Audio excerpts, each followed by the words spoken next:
माँ सब कुछ सह लेती है। विमल बहुत परेशान था। उसे समझ में नहीं आ रहा था कि वो इस परिस्थिति में कैसे निपटे। वो अपनी माँ को बहुत चाहता था, किंतु उसकी पत्नी और बच्चे उसकी माँ से बहुत दूर भागते थे, क्योंकि उसकी माँ की एक आँख नहीं थी। साथ ही उसकी कमर भी 90 अंश पर झुकी थी।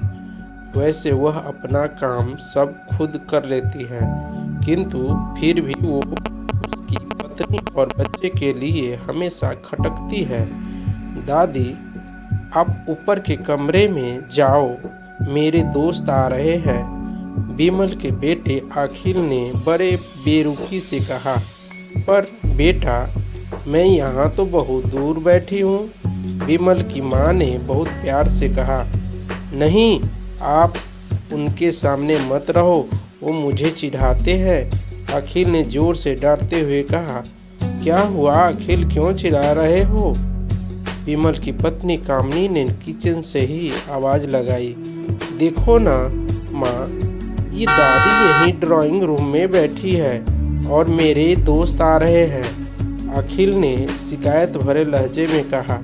माँ जी, आप ऊपर चली जाओ, क्यों हम लोगों को लजवाती हो? कामनी ने बेटे का पक्ष लेते हुए कहा। बेचारी सरस्वती चुपचाप उठकर जीने के सहारे ऊपर जाने लगी। कमर झुकी होने के कारण उन्हें ऊपर चढ़ने में बहुत परेशानी हो रही थी, किंतु वो पूरी ताकत से ऊपर के एक अकेले कोने वाले कमरे में जाकर बैठ गई।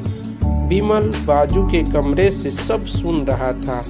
उसे कष्ट हो रहा था कि उसकी माँ को अपमानित होना पड़ रहा है, किंतु वो असहाय था। अगर वो कुछ कहता तो पत्नी और बच्चे उसका विरोध करने लगते हैं। दूसरे उनके तर्क भी सही लगते हैं, क्योंकि वो एक प्रशासनिक अधिकारी था। उसका सामाजिक स्तर बहुत ऊंचा था। उसकी ससुराल भी ऊंच घराने में थी, अतः वह चुपचाप इस तरह हर दिन अपनी माँ को अपमानित होते देखता रहता था। रात को विमल की पत्नी ने कहा। देखो जी, अब कुछ करो। कल कलेक्टर साहब की पत्नी आई थी। माँ जी अपनी देसी धुनधारा में उनसे मिली। मुझे बहुत शर्म आ रही थी, बताते हुए कि ये मेरी सास है। मैंने कह दिया कि दूर की रिश्तेदार है, इलाज कराने आई है। विमल को रोना आ गया, किंतु फिर भी वह चुप रहा। उसे समझ में नहीं आ रहा था कि वो क्या करे। अपने बेटे की मन स्थिति को सरस्वती अच्छी तरह से जानती थी और बेटे को कोई कष्ट न हो, इसलिए वो हर बात को चुपचाप सह लेती थी। विमल बहुत उदास रहने लगा।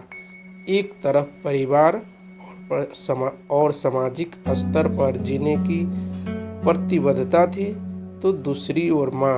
आखिर माँ से अपने बेटे की यह हालत नहीं देखी गई। एक दिन उसने अपने बेटे से कहा। विमल, बहुत दिन हो गए हैं, मैं अपने गांव जाना चाहती हूँ, मुझे वहाँ पहुँचा दो। मेरा यहाँ मन नहीं लग रहा। किंतु माँ, वहाँ तो कोई नहीं है, तुम्हारी देखभाल कौन करेगा? विमल ने आश्चर्य से पूछा। अरे सब गांव वाले तो हैं, और वो तुम्हारे मामा जी तो उसी गांव में रहते हैं, और फिर हम सारी व्यवस्थाएं कर आएंगे ना। कामनी को तो जैसे मन की मुराद मिल गई हो। हाँ बेटा, बहू सही कह रही है, सरस्वती ने लंबी सांस लेते हुए कहा। विमल जानता था कि गांव में माँ की देखभाल करने वाला कोई नहीं है, लेकिन अपनी पत्नी की जिद के कारण वह अपनी माँ को गांव छोड़ने पर विवश हो गया।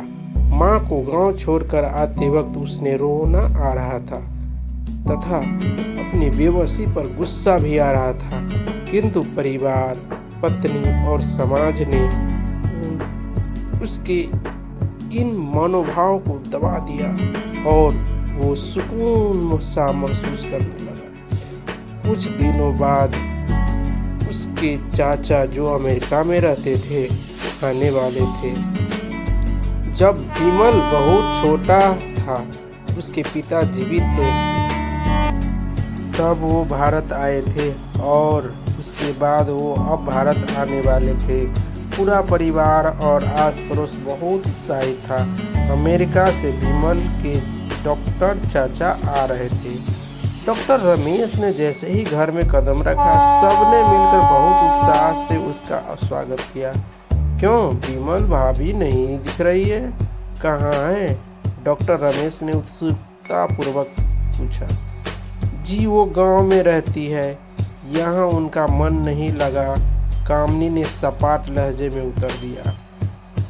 डॉक्टर रमेश ने विमल की ओर देखा तो विमल ने अपनी आंखें झुका ली। डॉक्टर रमेश सब समझ गए, बोले कल हम भाभी से मिलने गांव चलेंगे सब लोग। दूसरे दिन सभी लोग गांव के घर पहुंचे। देखा कि सरस्वती को बहुत तेज बुखार है और वो पलंग पर असहाय पड़ी है। डॉक्टर रमेश दौड़कर सरस्वती के पास गए, उनके पैर छूकर रोने लगे। सरस्वती की हालत उनकी कल्पना से परे थी। वाह बेटा विमल, तूने तो नाम उजागर कर दिया।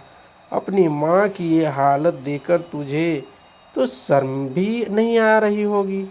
डॉक्टर रमेश ने विमल को लगभग डांटते हुए कहा।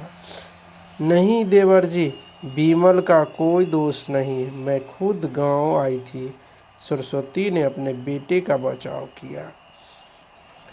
मुझे सब पता चल गया है भाभी, आप चुप रहो। क्यों बहू, तुम्हें अपनी सास की क्रूरता पसंद नहीं आए? समाज में तुम्हें नीचा देखना पड़ता है ना? डॉक्टर रमेश ने कामनी की ओर व्यंग से देखा। कामनी निरुत्तर होकर विमल को देखने लगी। आज तुम जिस सामाजिक स्तर पर हो, वो इन्हीं के संघर्षों की देन है।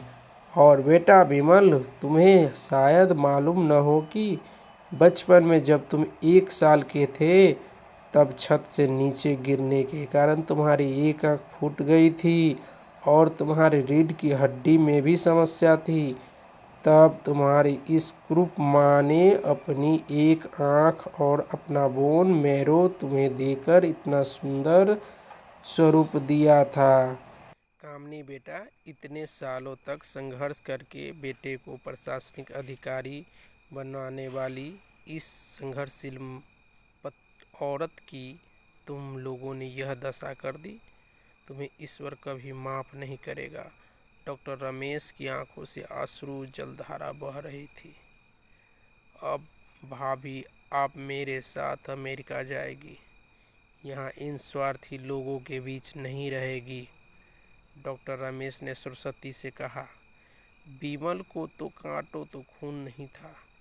डॉक्टर रमेश जो उसके चाचा थे, उन्होंने जो राज बताया, उसके बाद तो विमल को लग रहा था कि उससे ज़्यादा पापी इस दुनिया में कोई और है ही नहीं। वह दौड़ता गया और माँ सरस्वती के कदमों से लिपट गया। माँ, मेरा अपराध अक्षम्य है, मैं जानबूझकर चुप्पी साधे रहा, आपका अपमान करवाता रहा। अब सिर्फ आप ही उस घर में मेरे साथ रहेगी और कोई नहीं। विमल ने आग्नेय दृष्टि से अपनी पत्नी और बच्चों को देखा। कामनी को भी बहुत पश्चाताप हो रहा था, किंतु उसकी हिम्मत नहीं हो रही थी कि वो सरस्वती से आंख मिलाए। सरस्वती ने कामनी की मन स्थिति को समझकर पुचकारते हुए अपने पास बुलाया और विमल को डांटते हुए कहा, खबरदार, जो मेरी बहू को मुझसे अलग करने की कोशिश की, तुझे ही घर से बाहर निकाल दूंगी। कामनी और बच्चों ने सरस्वती के पैर पड़ते हुए अपने व्यवहार पर माफ़ी मांगी और माँ के हृदय ने सबको माफ़ कर दिया।